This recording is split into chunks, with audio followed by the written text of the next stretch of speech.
Hello viewers. आज की class में हम रोल्स थ्योरम से रिलेटेड एक इम्पॉर्टेंट और कॉन्सेप्चुअल प्रॉब्लम सॉल्व करेंगे। और यहाँ पर जो हमें प्रॉब्लम दी हुई है उसमें जो फंक्शन हमें दिया हुआ है वो रोल्स थ्योरम को वेरीफाई करता है, right. So let us first read out this problem.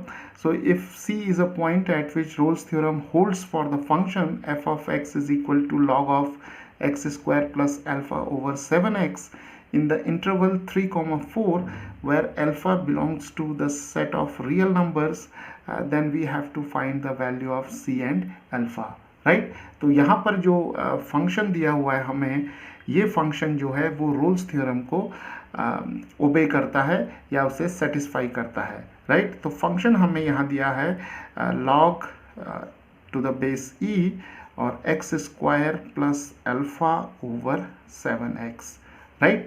और ये फंक्शन जो है वो इस इंटरवल में रोल्स थ्योरम को होल्ड करता है. तो हमें c की वैल्यू फाइंड आउट करनी है. रोल्स थ्योरम डिफरेंशियल कैलकुलस में एक बहुत इम्पॉर्टेंट मीन वैल्यू थ्योरम है, राइट. तो यहाँ पर जो रोल्स थ्योरम में हमें c की वैल्यू फाइंड आउट करनी है, तो सबसे पहले हम देखते हैं कि रोल्स थ्योरम की कंडीशंस क्या क्या हैं. तो कंडीशंस हैं, पहली जो कंडीशन है वो है कि जो फंक्शन हमें दिया हुआ है it must be continuous, right.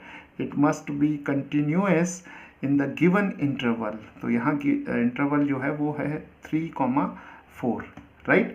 So the second condition is the function f of x must be differentiable, right. तो ये फंक्शन जो है वो डिफरेंशिएबल भी होना चाहिए इस इंटरवल में 3,4 में.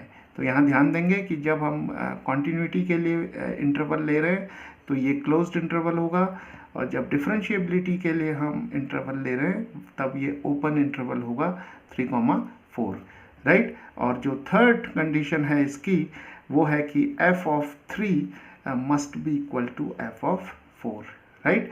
तो रोल्स थ्योरम के लिए डिटेल में जानने के लिए आप हमारी जो रोल्स थ्योरम पर बेस्ड जो वीडियो है उसे भी आप देख सकते हैं, राइट. तो चलिए अब एक एक करके हम देखते हैं कि ये तीनों कंडीशंस जो होंगी वो रोल्स थ्योरम में यहाँ पर जो ये फंक्शन हमें f ऑफ x दिया हुआ है ये इन्हें होल्ड करता है, राइट. तो f ऑफ x जो है वो ऑब्वियसली कॉन्टिन्यूस होगा because here we have the logarithm function, and logarithm function is continuous in this interval that is from 3 to 4. This is the closed interval, right. So continuity यहाँ पर hold करेगी. और वैसे भी इस प्रॉब्लम में हमें दिया हुआ है कि जो ये फंक्शन है वो रोल्स थ्योरम को होल्ड करता है, राइट.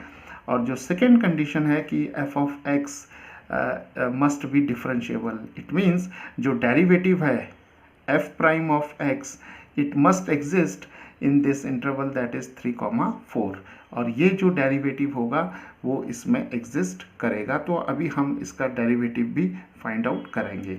और जो थर्ड कंडीशन है कि f of 3 must be equal to f of 4. तो चलिए पहले हम इस फंक्शन को डिफरेंशिएट कर लेते हैं, राइट. तो f प्राइम ऑफ x जो हो जाएगा वो हो जाएगा derivative of log of x square plus alpha over 7x, right. तो डेरिवेटिव हम निकाल रहे हैं यहाँ पर. तो d by D x of this function हो जाएगा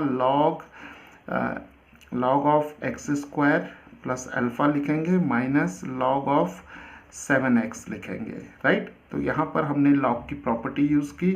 log a ओवर b जो होगा वो होगा log of a minus log of b, right.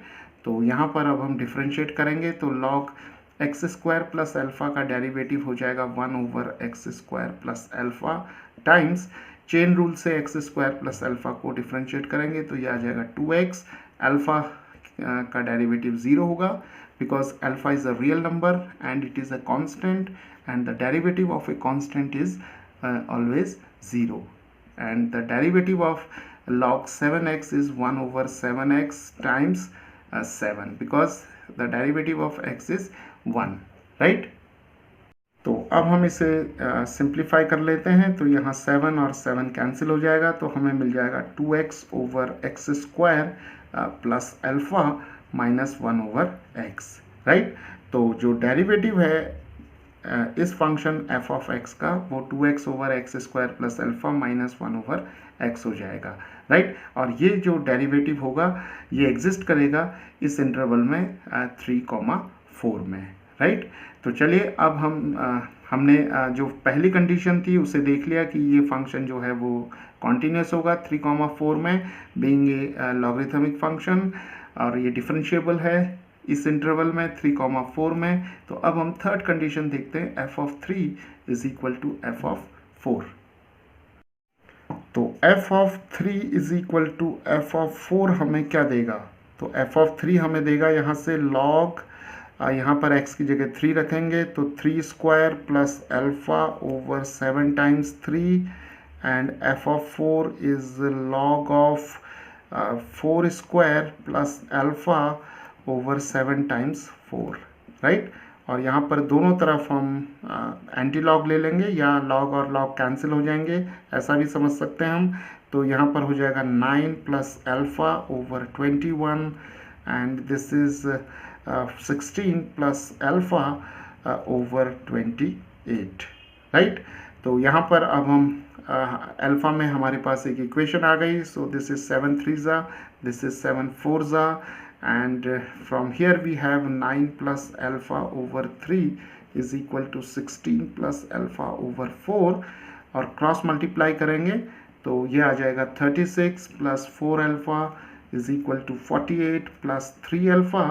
तो इस इक्वेशन को सॉल्व करेंगे तो 4 alpha minus 3 alpha is equal to 48 minus 36, so alpha is equal to 12, right.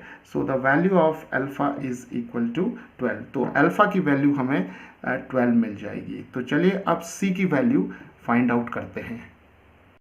तो अब देखिए रोल्स थ्योरम का स्टेटमेंट क्या बोलता है। तो रोल्स थ्योरम का स्टेटमेंट ये कहता है कि अगर कोई फंक्शन जो है वो कॉन्टिन्यूस है, डिफरेंशिएबल है और इंटरवल के दोनों एंड पॉइंट्स पर जो फंक्शन की वैल्यूज़ हैं वो इक्वल हैं, तो एक पॉइंट जो है वो इस इंटरवल में लाई करेगा, that is c which belongs to this interval 3,4, such that the derivative of this function at this point c must be equal to 0, right। तो रोल्स थ्योरम का जो कंक्लूजन है वो ये है कि अगर ये तीनों कंडीशंस सेटिस्फाई करती हैं, then there must exist a point x is equal to c which belongs to this interval 3,4 such that the derivative of this function at this point x is equal to c must vanish, right। तो ये derivative 0 होना चाहिए। तो देखिए यहाँ हमने जो derivative find out किया था f prime of x was equal to 2x over x square plus alpha minus 1 over x। तो यहाँ पर अब हम f प्राइम ऑफ c जो है उसके लिए एक्सप्रेशन लिखते हैं। तो ये हो जाएगा 2c over c square plus alpha minus 1 over c is equal to 0, right. तो चलिए इसे सॉल्व करते हैं। तो ये आ जाएगा 2c c square plus alpha is equal to 1 over c, then we can write it 2c square is equal to c square plus alpha, and this is 2c square minus c square is equal to alpha, and c square is equal to alpha, right। तो c square की value जो है वो alpha के equal आ गई। तो alpha हमारे पास है 12, so c square is equal to 12, so c is square root of 12 and that is plus minus 2 root 3, right। तो अब देखिए यहाँ पर c की हमारे पास दो वैल्यूज़ आ गई है, एक प्लस 2 रूट 3 और दूसरी माइनस 2 रूट 3। तो obviously minus 2 root 3 does not belongs to this interval that is 3,4, right, being a negative number, right। So this is a negative real number, so it does not belongs to this interval 3,4. So we will accept this value, right? तो c की value जो होगी वो ये हो जाएगी, c is equal to +2√3. तो अगर आप अब यहाँ पर √3 की अप्रॉक्सीमेट वैल्यू रखें, that is 1.73, then we'll find that this is 2 3s are 6, 2 7s are 14, 2 1s are 2 and 3. तो c की वैल्यू जो है अप्रॉक्स जो है वो आ जाती है 3.46, and 3.46 obviously belongs to this interval 3,4, right. तो यहाँ पर जो c की वैल्यू आई वो आ गई 2√3 और अल्फा की वैल्यू आ जाएगी 12, right? And moreover the relation between c and alpha is c square is equal to alpha, or c is equal to square root of alpha, right? तो इस तरीके से रोल्स थ्योरम से रिलेटेड जो problems हैं उन्हें हम सॉल्व कर सकते हैं.